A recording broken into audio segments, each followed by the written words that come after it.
आधी रात गुरमीत ने दुकान बेचने के कागज पर कलम रखी ही थी कि भीतर साफ शब्द उभरे, संदूक गिने बिना हस्ताक्षर मत करना। चाबी पिता के औजारों में थी। गुरु, प्यारी साध, संगत जी को प्यार भरी राधा स्वामी जी।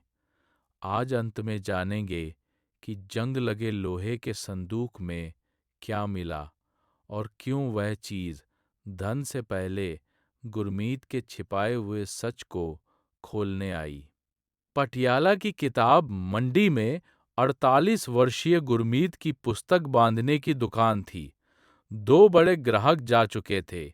मशीन की किस्त बाकी थी। घर में वह काम धीमा बताता रहा, जबकि बैंक का नोटिस आ चुका था और सुबह दुकान बिकने वाली थी। खरीदार ने शर्त रखी कि पुराना स्टॉक भी उसी के नाम होगा। गुरमीत बस संकट समाप्त करना चाहता था। तभी सिमरन के बाद पिता की आवाज जैसी अंदरूनी चेतावनी उठी। वह इसे चमत्कार नहीं कह सकता था, पर उसने कलम रोक दी। अलमारी हटाई तो संदूक मिला। भीतर सोना नहीं, रसीदें, कागज और 12 अदवनी कॉपियां थीं। सबसे नीचे लाल मुहर थी, सप्लायर सुरक्षा जमा, वापसी योग्य। क्या यह सच था या डूबते आदमी की आखिरी गलत उम्मीद? रसीद 9 साल पुरानी थी। पिता ने पुस्तकालय के काम के लिए विशेष कपड़ा और एसिड फ्री कागज खरीदा था। बजट रुका तो सप्लायर ने जमा रकम अगले ऑर्डर में समायोजित करने की पर्ची दी।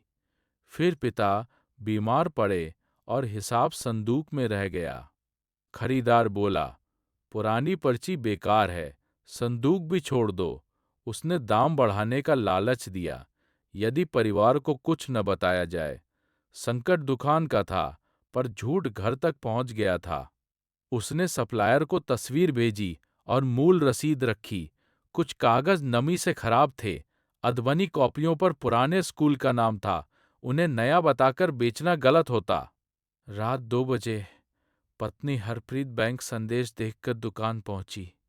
गुरमीत ने पहली बार मशीन, किराए, सप्लायर और घर से निकाले पैसे का पूरा कर्ज लिखा।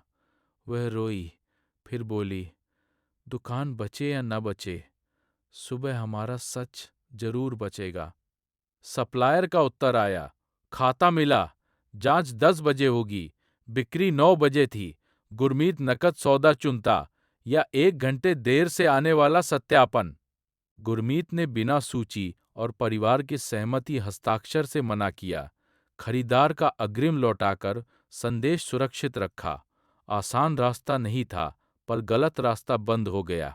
संगत जी, यदि ये मोड़ आपको अपने किसी छिपे डर की याद दिलाता है, तो चैनल को सब्सक्राइब कर प्रेम से जुड़े रहिए। कभी कृपा उत्तर देने से पहले हमें सच बोलने की शक्ति देती है।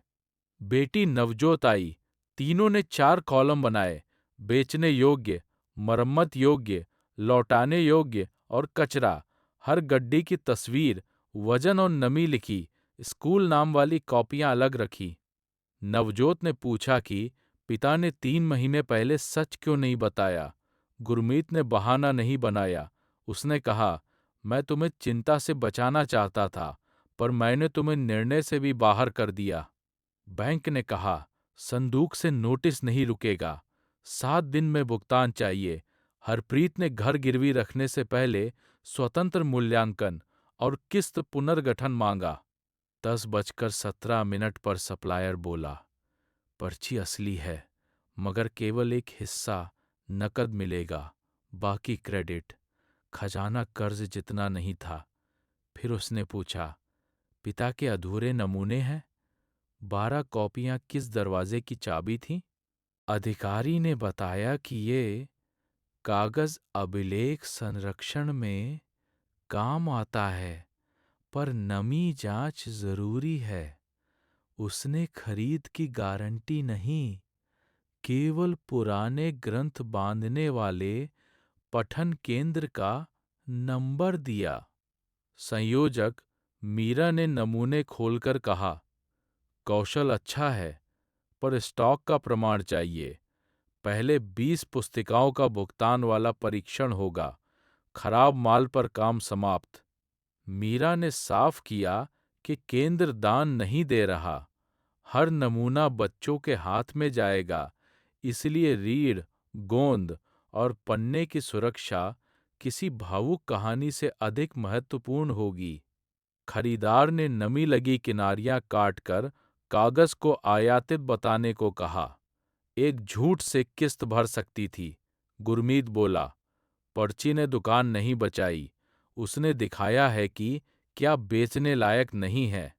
गुरमीत ने सिमरन में कोई सौदा नहीं मांगा, बस कहा, मालिक, परिणाम मेरे हाथ में नहीं, मेरी नीयत और अगला सही कदम मेरे हाथ में रहने देना।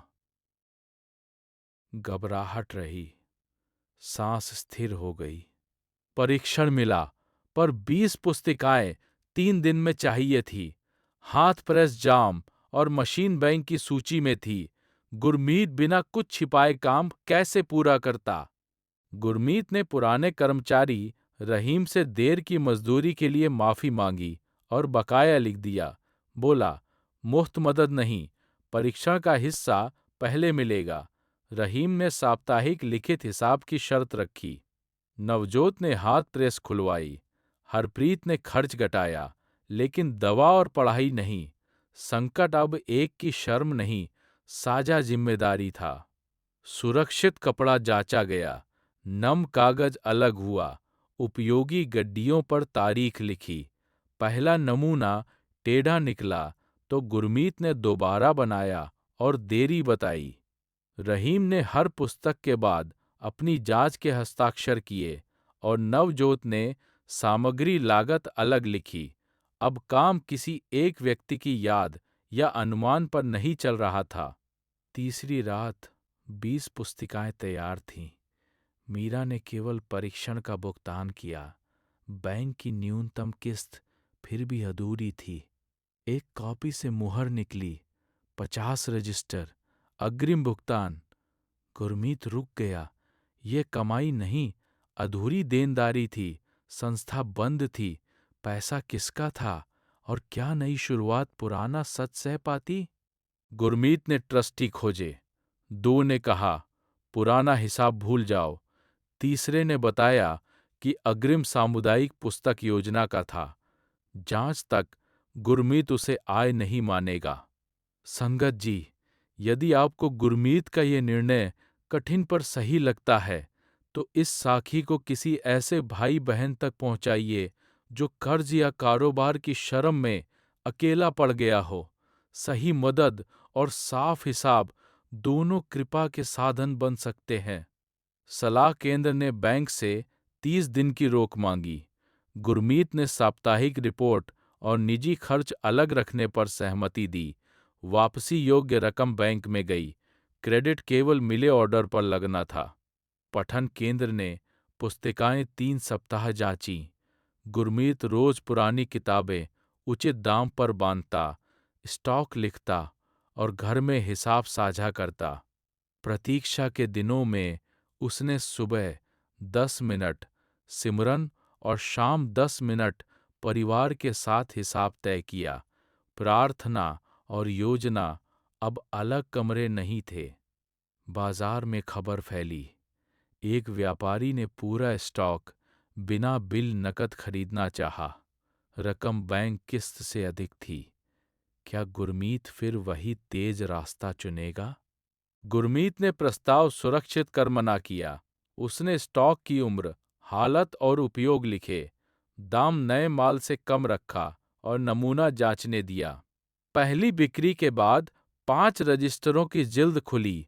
रहीम ने बारिश को दोष दिया, पर बैच नंबर से पता चला कि गोंद गलत तापमान पर थी। गलती दुकान की भी थी। उसने मुफ्त नई जिल्द लगाई और उसी बैच के ग्राहकों को संदेश भेजा। नुकसान हुआ, मगर भरोसा बचा।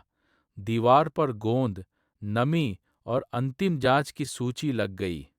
गुरमीत ने उस दिन का लाभ 0 लिखा और रहीम की मजदूरी फिर भी पूरी दी। सुधार का खर्च मालिक की जिम्मेदारी था, कर्मचारी की सजा नहीं। रहीम बोला, पहले हम गलती से डरते थे, अब उसे लिखते हैं।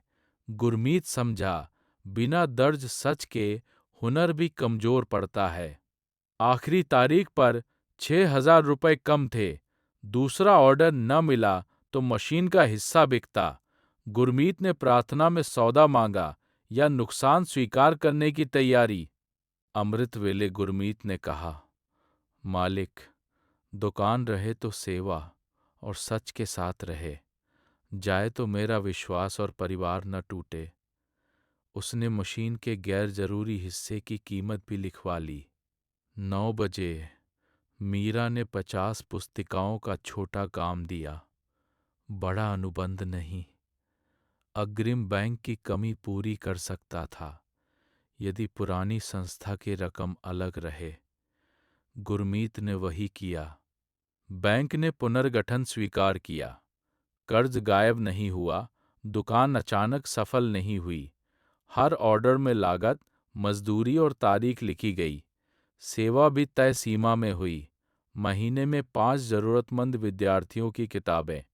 परिवार ने घर के लिए अलग आपात निधि शुरू की ताकि अगली मंदी में दवा या पढ़ाई को दुकान के घाटे से न बांधना पड़े। छोटी राशि थी, पर नियम साफ था। संगत जी, वीडियो को लाइक कर अपनी हाजिरी जरूर लगाइए। यदि आप मानते हैं कि आध्यात्मिक भरोसा हमें हिसाब से भागना नहीं, उसे ईमानदारी से देखने का साहस देता है। 30 दिन बाद रसीदें दर्ज हुईं। खराब कागज हट गया। ढक्कन के भीतर उसने लिखा, हर छिपी चीज संपत्ति नहीं, कुछ जिम्मेदारी होती है। तभी पिता की एक और पर्ची मिली। पर्ची पर लिखा था, काम कम हो तो हिसाब पूरा करना, हाथ खाली लगे तो किसी की किताब जोड़ देना। गुरमीत समझा, भीतर उठी आवाज ने खजाना नहीं बनाया, उसने बंद पड़े सच, कौशल और जिम्मेदारी की ओर ध्यान दिलाया। 6 महीने बाद दुकान छोटी थी, किस्तें चल रही थीं। ग्राहक पुराना कागज लें तो उसकी उम्र जानते, मरम्मत को बैच नंबर मिलता, शिकायत दर्ज होती। रहीम की मजदूरी हर शनिवार जाती। पुरानी रकम सामुदायिक पुस्तक योजना को लौटी। गुरमीत ने 5 विद्यार्थियों की किताबें संदूक के सुरक्षित कपड़े से बांधी। हरप्रीत बोली, दुकान संदूक ने नहीं, सच के बाद रोज किए छोटे कामों ने बचाई। संगत जी, यही उत्तर है। खजाना जमा, उपयोगी माल और पिता का कौशल था। असली कृपा ने संपत्ति और देनदारी में फर्क कराया। सिमरन ने गारंटी नहीं, सही हिसाब, परिवार, मेहनत और सेवा की दिशा दी। यदि ये साखी किसी आर्थिक चिंता से जूझते मन को साहस दे, तो इसे प्रेम से साझा कीजिए। कमेंट में लिखिए, मालिक, मुझे छिपे सच को देखने और सही कदम उठाने की शक्ति देना।